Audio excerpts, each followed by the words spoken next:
세계 민담 이야기 에티오피아 편 표범의 아들.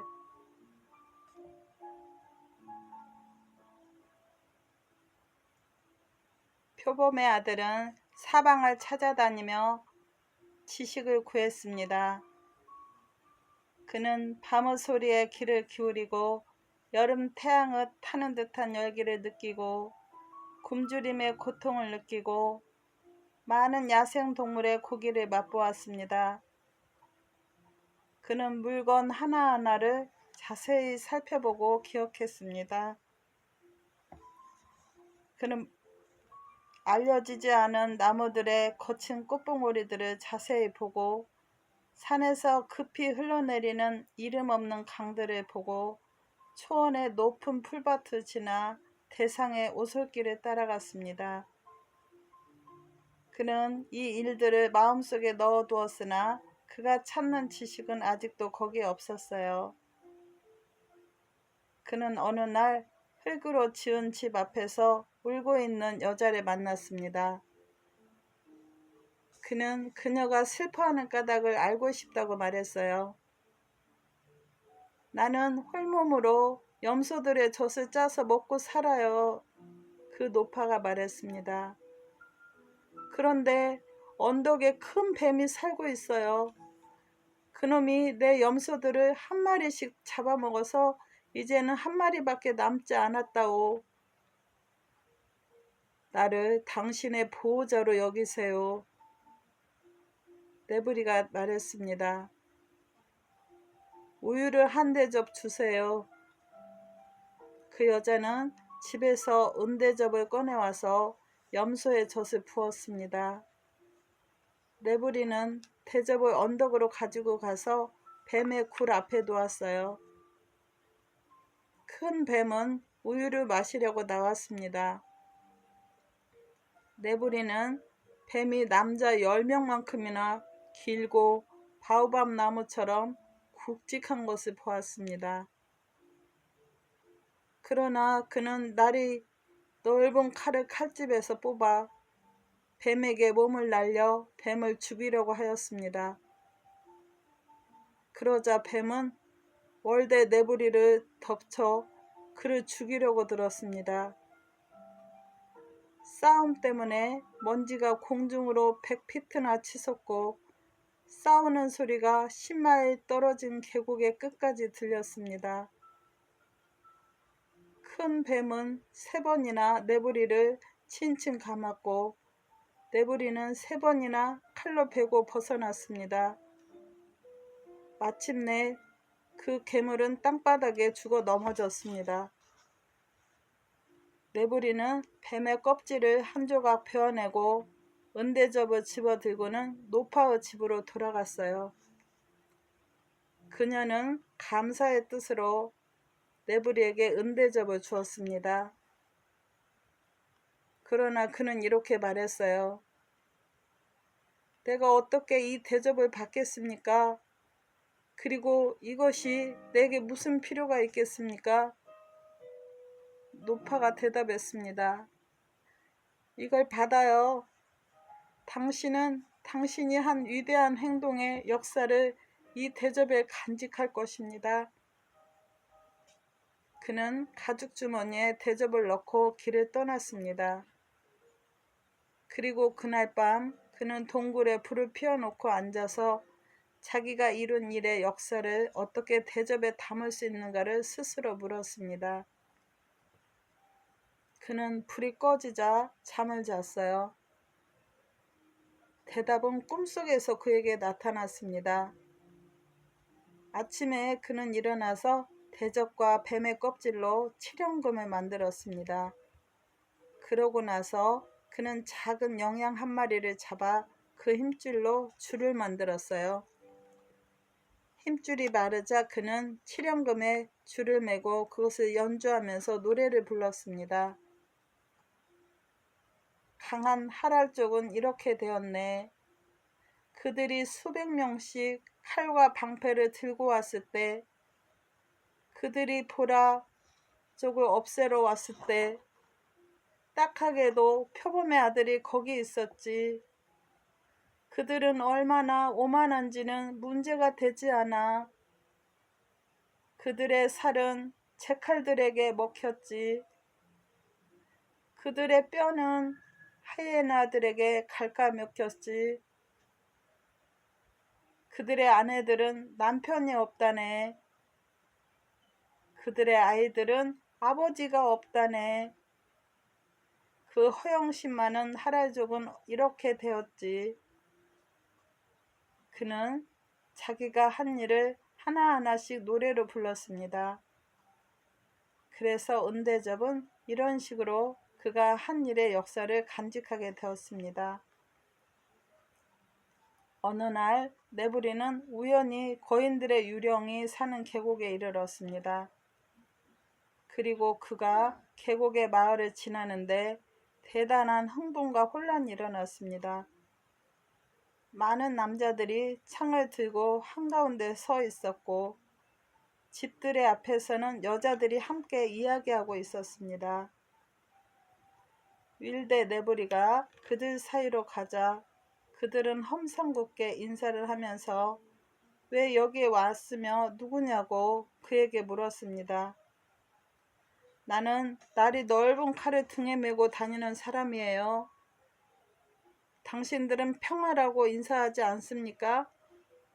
그리고 왜 당신들은 사랑방으로 들어오라고 내게 권하지 않습니까? 왜 당신들은 내가 여행을 한 뒤에 발을 씻도록 내게 음식을 주지 않고 물을 가져다 주지 않습니까? 그들은 그에게 물었습니다. 당신은 여기서 무엇을 하려는 거요? 이 마을에는 골칫거리가 있습니다. 그리고 우리는 당신을 모릅니다. 네브리가 말했습니다. 나는 네브리입니다. 나는 산 중에 산에서 왔습니다. 이곳은 내 나라가 아니에요. 그리고 나는 당신들의 골칫거리에 대해 아무것도 모릅니다. 그들 가운데 하나가 말했습니다. 우리는 아드 테클레스 부족이에요. 지난밤에 자오 마나투의 부하들이 와서 우리의 여자 한 사람을 훔쳐갔습니다. 네브리가 물었습니다. 그런데 왜 당신들은 여기 서 있습니까? 당신들은 모두 노인입니까? 그들 가운데 하나가 대답했어요. 당신은 나그네요. 그리고 아무것도 몰라요. 네브리가 말했습니다. 나는 지식을 구하고 있습니다. 알려주십시오. 그러자 그들이 말했어요. 나오 마나투는 옛날에 여기 살던 거인족 가운데 마지막 남은 자입니다. 그 키는 창 2개만큼이나 됩니다. 그는 사납고 격렬합니다. 그의 부하들 가운데 산적이 1000명 있어요. 이 마을에는 무기를 들 수 있는 남자가 8명밖에 없습니다. 아드 테클레스 족 전체 전사는 400명이 넘지 않습니다. 그런데 어떻게 우리가 싸우겠습니까? 남자는 각자 창을 한 자루가 아니라 2자루씩 들게 하십시오. 한 노인이 앞으로 나와서 네브리 눈을 들여다보았습니다. 당신은 젊고 성급하오. 저그 창에 찔리기는 쉽소. 살기가 더 어렵소. 당신은 먼 나라에서 와서 자오 마나투의 소문을 들은 적이 없는 것이 틀림없소. 그를 없앨 수는 없어. 나는 당신들이 말하는 그 거인들의 소문을 들은 적은 없습니다. 노인장, 그러나 나는 자오 마나투가 마지막이라는 말을 듣지 않았습니까? 그렇소. 다른 거인들은 다 죽었어. 자오 마나투만 남아있어. 다른 거인들이 죽었다면 이 거인들은 역시 죽는 우리와 다름없습니다. 자오 마나투도 죽을 수 있습니다. 많은 사람이 그를 죽이려고 애썼어. 노인이 말했어요. 그런데 그들의 뼈는 햇빛 속에서 휘어지고 있어. 그가 태어날 때 자폐의 껍질을 던져 그의 운명을 점쳤다는 것이요. 그는 칼이나 창으로, 검이나 몸뚱이로, 불이나 물로는 죽지 않을 것이요. 그는 오직 돌로 죽을 것이요. 이것이 그 운명이요. 그런데 어떻게 우리가 싸우겠소? 우리가 계곡에 뼈를 남길 뿐 아니겠소? 용서하십시오. 몰랐습니다. 네브리가 말했어요. 그래서 그들은 그에게 음식을 주고 발을 씻기고 사랑방에 들였습니다. 그는 자려고 누웠습니다. 그러나 그는 자오마나투의 운명에 관한 수수께끼에 시달렸기 때문에 잠들 수가 없었어요. 그가 누워서 생각을 하고 있을 때 지붕에서 짚이 바람 때문에 떨어졌습니다. 그것은 부드럽게 날아서 그의 가슴에 떨어졌습니다. 그는 손으로 그것을 집어들고 장난을 했습니다. 그러다가 그는 갑자기 뛰쳐 일어나 사랑방에서 달려나가 아드티클레스족을 모이라고 소리쳤습니다. 그들이 와서 집 앞에 섰습니다. 나는 그 수수께끼를 들었습니다. 내가 자오마나투를 없애겠습니다. 어떤 방법으로? 네브리가 말했습니다. 자오마나투에게 전령을 보내서 날이 넓은 칼을 메고 다니는 사람이 들판에서 혼자 그와 싸우겠다고 전해요. 그들은 믿지 못하겠다는 듯이 고개를 저으면서도 전령을 보냈습니다. 그가 간지 이틀이 지났어요. 그가 돌아왔을 때 그들은 그가 무슨 말을 하는지 들으려고 모여들었습니다. 자오마나투는 화를 내더군요. 그러고 나서 그는 재미있어 했습니다. 그는 이렇게 말했어요. 날이 넓은 칼을 메고 다니는 놈이 누구야? 어떤 어린애도 날이 넓은 칼을 멜 수 있어. 너가 이야기하는 남자는 바보이고 인생에 실증이 난 게 분명해. 나는 들판에서 그자를 만나야겠어. 만약 그자가 나를 죽이면 너희들은 여자를 돌려받을 수 있다. 만약 그자가 나를 죽이지 못하면 내게 수고를 끼친 대가로 내가 가서 너희들의 솥대를 모두 뺏겠다. 아드테클레스족은 이야기를 듣고 의논을 했습니다. 왜 우리가 솥대까지 이뤄야 합니까? 그러나 네브리는 그들을 격려하면서 말했어요. 죽지 않는 사람은 살지 못합니다. 얻을 것이 전혀 없는 내가 두려움을 품지 않는데 도발을 당한 당신들은 왜 가만히 서서 떨고만 있습니까? 그러자 그들은 부끄러워하며 찬성했습니다. 네브리는 혼자서 들판에 나가 푸른 풀의 줄기를 꺾었습니다. 그리고 작은 다발로 모으고 집으로 돌아갔습니다. 그는 집으로 들어가서 문을 닫았어요. 밖에서 그들이 물었습니다. 무슨 일을 하고 있습니까? 안에서 그가 대답했어요. 뭐 좀 짜고 있어요. 이튿날 새벽이 되자 아드테클레스족이 네브리 문에 와서 말했습니다. 우리는 준비가 다 됐습니다. 떠납시다. 그는 일어나서 몸을 씻고 몸에 가죽끈이 달린 주머니를 달고 그 안에 자기가 짠 것을 넣었습니다. 그러고 나서 그는 아드테클레스족과 함께 좌우 마나투를 만나러 갔습니다. 그들이 계곡 한가운데 있는 들판에 이르렀을 때 네브리는 적군이 큰 무리를 이루고 있는 것을 보았어요. 어떤 사람은 걷고 있고 어떤 사람은 말을 타고 있었습니다. 그들은 모두 날에 가시가 많이 돋친 창을 들고 있었어요. 아드테클레스 쪽은 들판을 가장자리에 정렬해서 적군이 자기들을 조롱하고 모욕하는 소리를 듣고 있었습니다.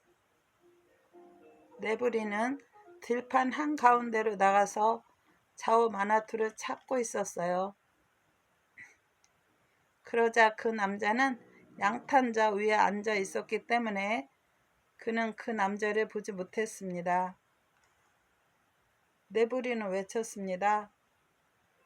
여자와 소떼를 훔친 놈은 어디 있느냐? 자기를 두목이라고 부르는 산적은 어디 있느냐?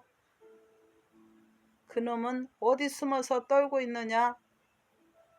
그러자 좌우 마나투는 벌떡 일어났습니다. 네브리의 혀는 잠잠해졌습니다. 좌우 마나투는 남자 2명만큼이나 컸습니다. 그는 머리에 사자의 갈기를 쓰고 얼룩 영양의 가죽을 입고 있었어요. 그 다리는 나무의 큰 가지처럼 굵었고 손은 카사바의 뿌리와 비슷했습니다. 그는 코끼리 가죽으로 만든 방패를 어깨에 메고 네브리 자신만큼이나 큰 전투용 도끼를 짚고 있었습니다. 좌우 마나투는 자기가 들은 조롱과 모욕에 대해 이렇게 대답했어요. 남자처럼 시끄럽게 구는 계집은 어디 있느냐? 코끼리하고 친구가 되고 싶어하는 귀뚜라미는 어디 있느냐? 제 칼들에게 줄 싱싱한 고기는 어디 있느냐? 네브리가 말했습니다. 누가 제 칼들에게 먹이를 줄는지 두고 보자. 그래서 좌우 마나투는 앞으로 나섰어요. 싸움의 제1격이 가해지기 전에 네브리는 자기가 풀로 짠 물건을 주머니에서 꺼냈습니다. 그것은 길고 멋진 투석기였어요. 그는 거기에 크고 무거운 돌을 넣었습니다. 그리고 좌우 마나투가 공격하기 전에 네브리는 투석기를 빙빙 돌려 벼락 같은 소리를 내며 돌을 던졌습니다. 돌은 거인 좌우 마나투 코에 탁 맞았습니다. 그는 서 있던 자리에 쓰러졌어요. 네브리는 칼을 들고 달려나갔으나 좌우 마나투는 벌써 죽어 있었습니다. 산적 두목의 부하들이 나와서 보았습니다. 그는 움직이지도 숨을 쉬지도 않고 있었어요. 생명의 기운은 그로부터 사라졌습니다. 그래서 산적들은 돌을 모아 마지막 거인이 쓰러진 곳에 무덤을 세우고 그들이 훔쳐갔던 여자를 아트데클레스 족에게 돌려주었습니다. 그러자 네브리는 자기가 은대접으로 만든 칠연금을 들고 자기가 사람들을 보호해준 또 한 번의 위대한 업적을 연주했습니다. 그러고 나서 표범의 아들은 아드테클레스족과 함께 마을로 돌아갔습니다. 좌우 마나투에 대한 승리를 축하하는 잔치가 벌어졌어요.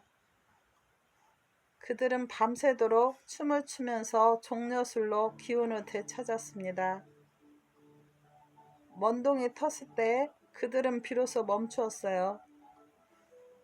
네브리는 사랑방으로 들어가서 요 위에 누워 깊은 잠에 빠졌습니다. 그는 하루 종일 자고 이튿날 밤에도 계속 잤습니다. 그리고 그는 두 번째 날에 낮과 밤에도 잤어요. 세 번째 날에 사랑채의 문에 나와 말했습니다. 환영하신다면 나는 여기서 당신들과 함께 자리를 잡고 살겠습니다. 그들이 대답했습니다. 좋고 말고요. 당신은 우리와 마찬가지입니다. 당신은 태어나지 않은 우리의 아이들에게 생명을 주었습니다. 그들은 그를 데리고 나가서 그의 몸에 그들 자신의 것과 같은 흉터를 새겼습니다. 그분은 연기로 그의 몸을 정화시키고 버터로 그의 피부를 문질렀습니다. 그래서 네브리는 아드테클레스족의 일원이 되었어요. 그는 집을 지었습니다. 남자들이 깨끗한 풀로 지붕을 만들었어요. 여인들과 처녀들은 빗자루를 들고 와서 흙으로 된 바닥과 문간의 마당을 쓸었습니다. 그리고 그는 거기에서 살았습니다. 다음에는 마을의 노인들이 그를 찾아와서 말했어요. 이곳은 반쪽짜리 집이로군요. 그렇습니다. 내게는 아내가 없습니다. 왜 당신은 고르지 않소? 고르겠습니다. 그래서 그는 마을의 처녀를 골랐습니다. 노인들은 그를 위해 처녀의 부모 집으로 찾아가서 청혼을 했습니다. 정해진 날에 젊은 전사 10명이 방패와 창을 들고 네브리를 위해서 왔습니다. 그는 말을 타고 그들과 함께 처녀의 집으로 갔습니다. 거기서 그들은 그녀를 사로잡아 흰 천으로 감싸서 네브리와 함께 말에 태웠습니다. 그들은 그의 집으로 돌아왔어요. 그는 처녀를 안고 안으로 들어갔습니다. 그리고 그는 전사들이 술을 마시면서 문 앞에서 잔치를 벌이는 동안에 그녀와 함께 집 안에 남아 있었어요. 네브리의 아이가 태어났습니다. 아들이에요. 그때 네브리는 노인들을 찾아가서 물었습니다. 그 애가 누구인지를 내가 어떻게 알겠습니까? 그들은 당황해서 물었어요.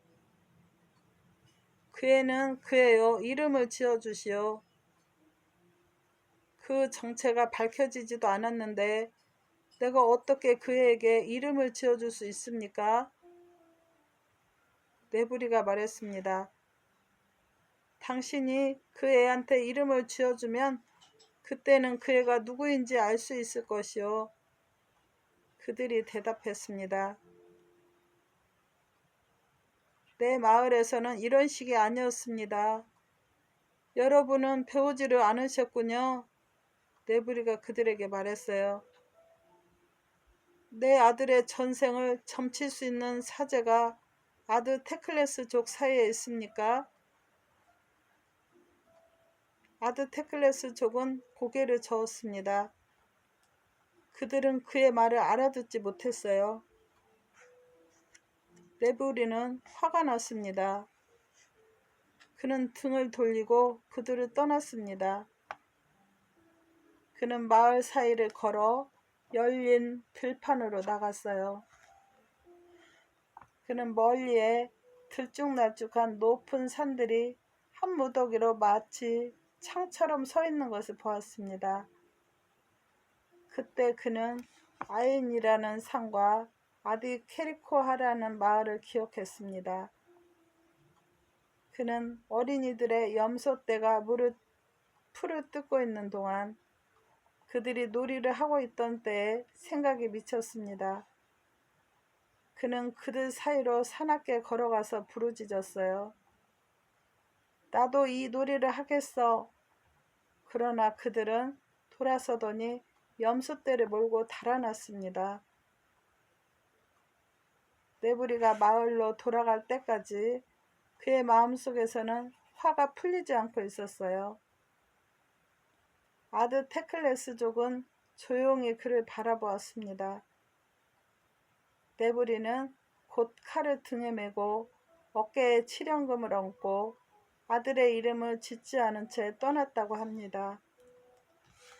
그러나 그의 아내는 그 아이를 날이 넓은 칼의 아들이라고 불렀습니다. 그는 평생 그 이름으로 알려졌어요. 네브리는 이때 바리아족, 하바부족, 코나마족, 타쿠루라족의 나라를 지나 자기가 왔던 길인 동쪽으로 갔습니다. 그는 멀리에 창끝처럼 솟아있는 산들을 향해 갔습니다. 그런데 그는 어느 날 베니 아메르족이 모여 사는 곳에 이르렀어요. 수많은 남자들이 솥대를 지키고 있었습니다. 그들은 네브리를 보자 방패와 무기를 들고 다가와서 잘 지내는지 가족은 번성하는지 묻고 인사를 마친 뒤에는 그가 누구이며 베니 아메르족의 나라에서 무엇을 찾고 있는지를 물었어요. 나는 표범의 아들이라고 합니다. 나는 베니 아메르족을 형제로 여기고 있습니다. 나는 오로지 아이니 산에 있는 내 마을에 가기 위해 초원을 건너고 있습니다. 그래서 그들은 그를 집으로 데리고 가서 음식을 주고 발을 씻겼습니다. 그들은 함께 앉아서 팥숯으로 만든 맥주를 마시다가 한참 뒤에 칠연금을 연주해 달라고 그에게 부탁했습니다. 네브리는 아직 안 된다고 말했어요. 그는 맥주를 더 마셨고 그들도 그와 함께 마셨습니다. 그래서 그는 그들을 위해 연주하려고 칠연금을 손에 들었습니다. 오랫동안 그는 조용히 앉아 있었어요. 그리고 그의 칠연금은 잠잠했습니다. 그는 손가락을 줄에 댔습니다. 그러나 칠연금에서는 음악이 나오지 않았어요. 그는 마음속으로 자기가 한 위대한 일들을 회상했습니다. 그러나 노랫말이 입안에서 쓰게 맴돌아 그는 노래를 부를 수 없었어요. 그들이 이런 식으로 오랫동안 앉아있을 때 베니 아메르족의 추장이 말했습니다. 마음과 칠연금은 쌍둥이 형제입니다. 하나가 슬퍼하면 다른 하나도 말을 하지 않습니다. 네, 그렇습니다. 그런데 어떻게 내가 당신들을 위해 연주할 수 있겠습니까? 그는 칠연금을 옆으로 치웠습니다. 내가 어렸을 때 그들은 나를 받아주려고 들지 않았어요. 그리고 내가 강도질을 하지도 살인을 하지도 않았는데 그들은 돌을 던져 나를 마을에서 쫓아냈습니다. 내 죄는 표범의 아들이라는 것뿐이었어요. 그들은 물었습니다. 당신은 왜 돌아갑니까? 그가 말했어요. 자기의 집이라고 부를 마을이 없는 남자는 무슨 꼴입니까? 그 사람들이 전에 당신에게 돌을 던졌다면 지금은 당신을 죽이지 않을까요? 나는 나를 날카롭게 간 남자들을 많이 데리고 가겠습니다. 그들이 물었어요. 당신은 그들을 어디서 구하려고 합니까? 그러나 네브리는 그때 침묵을 지켰습니다. 마침내 그들은 그를 사랑채로 안내했어요. 그는 잠을 잤습니다. 아침에 베니 아메르족의 추장이 그를 찾아와서 말했습니다. 우리의 부족 안에 당신과 함께 갈 청년들이 있습니다. 그러고 나서 그는 그들을 사랑채 앞에 불러 모았어요. 네브리가 세어보니 무기를 든 전사가 200명이 넘었습니다. 큰 명예가 베니 아메르족에게 오기를 빕니다. 네브리는 이렇게 말하고 은대접으로 만든 칠연금을 추장에게 주었습니다. 그는 남자들이 창과 칼을 날카롭게 갈고 여자들이 식량을 준비하는 동안에 베니 아메르족과 사흘을 머물렀습니다. 그러고 나서 작은 부대가 아이니 산을 향해 떠났습니다. 베니 아메르족은 보라족의 땅에 이르렀을 때 싸울 준비가 되어 있었어요. 그러나 네브리는 그들을 억제했습니다. 그는 보라족이 베니 아메르족과 싸울 준비를 하고 있는 성벽으로 혼자서 갔습니다. 그들이 크게 소리치면서 그를 붙잡아 죽이려고 할 때 사방에서 외치는 소리가 들렸어요. 그만둬. 그는 베니 아메르족이 아니야. 그는 표범의 아들이야. 그래서 그들은 그를 놓아주었습니다. 보라족 사이에 있는 그의 친구들이 밀치고 나서서 그의 손을 잡았습니다. 그들은 하랄족을 상대로 했던 대단한 전투를 모든 사람에게 자세히 설명했습니다. 모든 남자는 보라족의 승리를 기념하기 위해 표범의 얼룩무늬를 새긴 칼을 보이려고 치켜들었습니다. 네브리가 자기가 어디로 가고 있는지를 이야기하자 그들은 날이 넓은 칼을 가진 청년 300명을 그와 함께 가라고 내주었습니다. 테클레스족도 네브리가 어디로 가고 있는지를 듣고 이렇게 했습니다. 그들은 그에게 합세하라고 300명을 보냈습니다. 네브리는 아이니 산에 이를 무렵에는 1000명이 넘는 전사를 거느리고 있었는데 그 가운데 다수는 길에서 모은 사람들이었습니다. 해가 큰 봉우리들 너머로 지고 있었기 때문에 그의 동료들은 야영을 했습니다. 그들은 적이 연기를 보고 알아차리지 못하도록 불을 피우지 않았어요. 그래서 그들은 고기를 날로 먹었습니다. 그러고 나서 그들은 무기를 들고 갈기 시작했어요. 그러나 네브리는 가만히 앉아 있을 수가 없었습니다. 그는 무기를 들고 야영지 밖으로 나가 산에 나 있는 야생 동물들의 오솔길을 헤맸습니다. 그는 오솔길 가에서 놀고 있는 큰 영양을 만났어요. 그는 창을 들고 그 짐승을 쫓아갔습니다. 큰 영양은 바위들 사이로 뛰었습니다. 네브리의 근육은 깊은 분노 속에서 단련된 것이었어요. 그는 그 짐승들이 달하는 곳마다 따라갔습니다. 그들이 산기슭을 따라 경주를 하는 바람에 돌들이 굴러 떨어졌습니다. 때로 네브리는 짐승에게 가까이 다가갔고 때로는 멀어졌습니다. 땀이 솟아 몸으로 흘러내렸어요. 그가 숨쉬는 공기는 그를 질식시키는 듯 했습니다. 그의 나막신은 발밑에 울퉁불퉁한 바위에 갈기갈기 찢겼어요. 그러나 그는 멈추지 않았습니다. 마침내 그는 큰 영양에 다가가서 창을 던졌습니다. 그때 그 짐승은 사라졌습니다. 네브리는 무기를 찾은 뒤에 쉬려고 땅에 앉았어요. 그리고 얼마 뒤에 그가 돌아가려고 일어섰을 때 그는 눈먼 노인이 지팡이를 무릎에 얹고 자기 앞에 앉아 있는 것을 보았어요.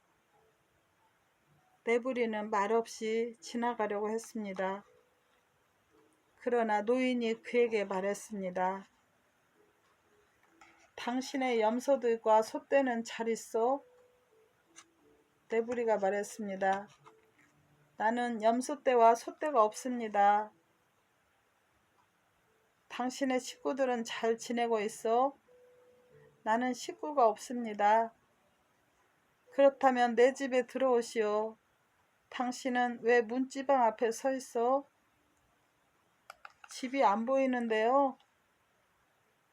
그렇다면 당신은 나보다 더 눈이 멀었어. 하늘은 내 지붕이고 해는 내 불이요. 그리고 나는 내 난로 위에 앉아 있어. 내부리는 그의 앞으로 가서 앉아 그 어깨에 걸려있는 바구니에 든 옥수수 볶음을 나누어 먹었습니다. 노인은 가죽 주머니에서 자패 껍질들을 꺼내 바닥에 3번 던졌습니다. 이렇게 떨어지는군. 이것들은 평생에 매분마다 던져도 그때마다 다르게 떨어진다오. 그는 그것들이 놓여있는 곳을 찾아 손가락으로 더듬었습니다. 모든 사람은 말을 하건 침묵을 지키건 말을 타거나 걷건 간에 자기 운명을 겪습니다. 당신은 3번 실패할 것입니다. 첫 번째로 당신은 허영 때문에 실패할 것이요. 두 번째로 당신은 약함 때문에 실패할 것입니다. 세 번째로 당신은 힘 때문에 실패할 것이에요. 마지막으로 당신은 슬픔 때문에 성공할 것입니다. 그렇게 되기를 바랍니다, 노인장. 표범의 아들이 말했습니다. 당신은 당신 수염의 가락처럼 많은 해 동안 살기를 빕니다. 그리고 그는 일어서서 동료들이 기다리고 있는 곳으로 가서 잤습니다.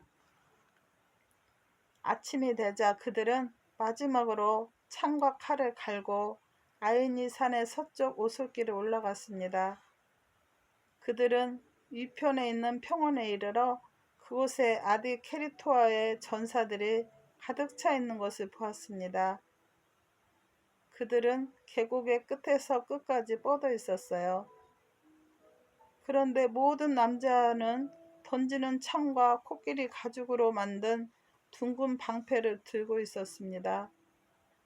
맨 앞에는 그들이 혼자 힘으로 죽인 야수들을 기념하여 머리에 사자의 갈기를 쓴 여러 사람이 있었어요.